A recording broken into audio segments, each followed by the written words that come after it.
This just might be the most beautiful camera on the planet. Now, is it the most practical? Definitely not. Besides the fact that I get to use this on my old 500 CM, I like the fact that you can walk around and take images with something this compact that brings you this kind of quality.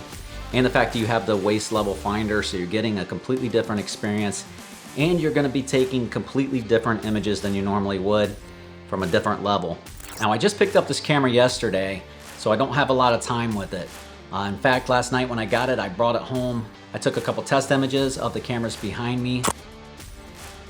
I didn't play with the camera itself much more than that. I was on the website looking up firmware, did a firmware update, downloaded the Focus software and the app. The app is super cool. The menu system on this camera is the most intuitive that I've seen to date. If everybody could do their menus like this, it would be phenomenal. I was able to find things in seconds. So this morning when I woke up, I went out to take a few images for this video. And normally I would never have the nerve to go up and ask someone for their picture. But I've been watching this YouTuber. His name is Lashmar, AKA The Street Thief. And if you haven't seen his channel, I would highly recommend you go check him out. It's very inspirational. Let me get close, super close. The guy's videos are just great. I mean, I started binge watching them. I watched the videos for hours. How that ties in, one, I wanted to give his channel a plug. If you haven't seen him, go check it out. I'll leave the link below. And two, he inspired me enough that I was able to go up to this group of guys. There was some guys gathering on their bikes, getting ready to go out for a cycle ride. Normally I would have just kind of stayed in the background and taken a couple images, but I thought, yeah, Lashmar would just jump up and he would get right in there. So I did go up, I asked him if I could take their photo, and to my surprise, the guys that I asked anyways said yes. So I took a couple pictures, and the guy that I had asked, he had actually started to flex up like this for the picture. So I was down on the ground. I jump up real quick and I run up, get closer, and I'm like, can I get you to do that again closer? And to my surprise, he did it.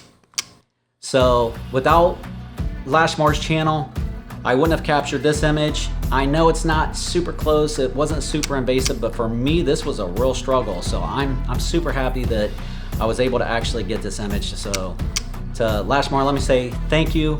You have an awesome channel. Hopefully I bring some subscribers your way, and let's get back to the camera. There are a few things right away that I did not expect. I did pick this up used from B&H, and they had it listed as a 10 condition, which is like new, no signs of use whatsoever.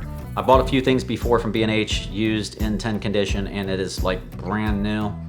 This one, however, there are a few things about it that worries me just a little bit, and it just makes me really kind of want to send it back. I just don't know if it's just me, but on this version right here, the screen is pretty floppy, especially on this right side. You can jar it in and out, and that just worries me. Like over here, it still moves, which is fine, but it doesn't feel loose. But this side right here feels loose. So let me know your thoughts on that. Is it something I should be concerned with? Hasselblad, if you see this video, let me know as well. Like I said, I did buy it used. Just none of my other screens, my Sony a7 III that I've had for like 4 or 5 years, however long it's been, the screen on that thing is still solid as a rock. So it's just, you spend this kind of money on a camera, you want to make sure that it's going to last. So that worries me a little bit.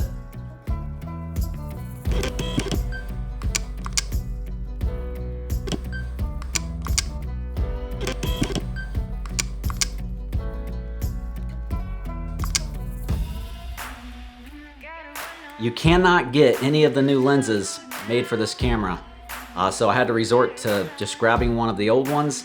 And of course I tried to go as cheap as possible on that, which there's nothing cheap about this, but that way I can at least use the camera till I can get my hands on that 55mm or maybe the 90. After shooting this thing in that XPan crop mode, I definitely want to pick up the 25mm.